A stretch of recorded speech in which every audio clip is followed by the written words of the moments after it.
Hi guys, today we're going to show you how to operate the Trisco R-510D.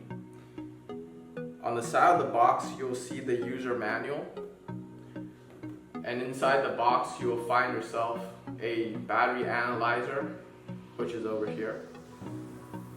This is one of our battery analyzers that tests the 12-volt lead acid battery and a lead calcium battery. This product is very simple. All you have to do is clamp. There's a black clamp and a red clamp.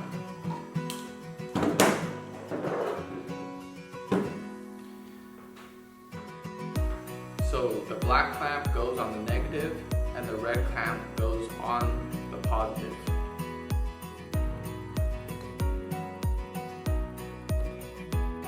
For more information, you can check out our Trisco website at trisco.com.